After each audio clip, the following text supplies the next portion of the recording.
It's 8:30. Good morning, I'm Ian Crouch with Hunter News. A father and his two children have been forced to flee their burning home at New Lambton Heights. The two-storey brick home in Ardlessa Way went up in flames at about 1 this morning. The cause remains unclear. Meanwhile, a large home on Waihi Farms Road at Waihi was also destroyed by fire late yesterday afternoon while the owner was away for the weekend. Forensic police are combing through the rubble of both homes, with each fire being treated as suspicious. Lake Macquarie councillors will hold an urgent meeting today to discuss whether merging with Newcastle is a viable option. It comes after an IPART report last week declared both councils unfit for the future on the basis of a lack of capacity to deliver adequate services in coming years. Both councils have until November 18 to respond to the report.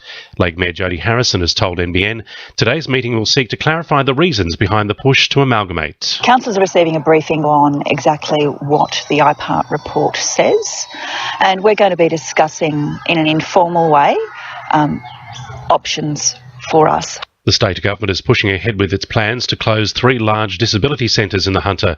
The 440 residents of the Stockton, Tomaree and Canangra centres will be moved into 88 group homes, with a tender now out for organisations to provide contemporary-styled accommodation. The latest ABS figures show Hunter homes are being approved at a faster rate than previous years. More than 200 additional homes this year equates to a 7.9% increase in the number of homes being approved in the first half of this year compared to the same period in 2014. Housing Industry Association Executive Director Craig Jenian says the benefits are spread across the region and will help local families, workers and businesses. In particular, it's really positive to see that there's a breadth of local government areas that are doing well, particularly from the Central Coast up through to Newcastle and Port Stephens and many other locations, because it is allowing guys to work close at hand to where they live. Roadworks are set to commence today on Nelson Bay Road at Bob's Farm, with resurfacing and lane widening expected to take place over the next 8 weeks. Night works will also take place between Sunday to Thursday from 7 p.m. until 5 a.m, with the road widening occurring on the shoulder during the day. Parliamentary Secretary for the Hunter, Scott McDonald, says it's important for road users to drive safely through the roadwork areas, with reduced speed limits being strictly enforced. There will be a little bit of disruption to traffic. You will have some 40 km/h zones, so just watch out for that. They are policed, and watch out for our workers, of course. Port Stephens Council is carrying out the work on behalf of RMS. But as I say, look, the state government has injected a lot of money into Nelson Bay over the years, and there will be more in the future. And Wyong Council has scrapped plans for a regional airport at Bushell's Ridge because it would be too noisy for residents in neighbouring Lake Macquarie. The project would also cost too much and wouldn't make a profit.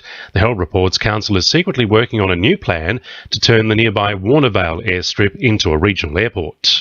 Sport, thanks to our sponsor, Warners Bay Sports Club's Melbourne Cup Carnival. The Newcastle Jets had not only defeated last year's champions Melbourne Victory, but kept them scoreless in a 1-0 win on Friday night.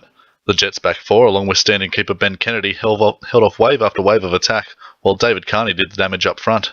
Coach Scott Miller says Kennedy did a great job in the absence of starting keeper Mark Berigidi. 3 or 4 key saves, and credit to Ben to show that mentality coming in is not easy for someone, but he demonstrated that throughout the week as well, and hence the reason we took the decision away from Mark. Cardiff Bullaroo fast bowler Daniel McLaughlin could find himself in front of the Newcastle District Cricket Association judiciary after he was cited for umpire abuse in his side's heartbreaking loss to Stockton on Saturday.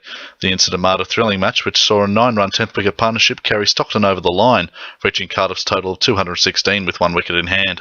And Alex McKinnon could be taking on a support role in Nathan Brown's new look setup at the Newcastle Knights in 2016. That's sport. I'm Jonathon, Momsen. 2 in your RFM News Time, 26 to 9.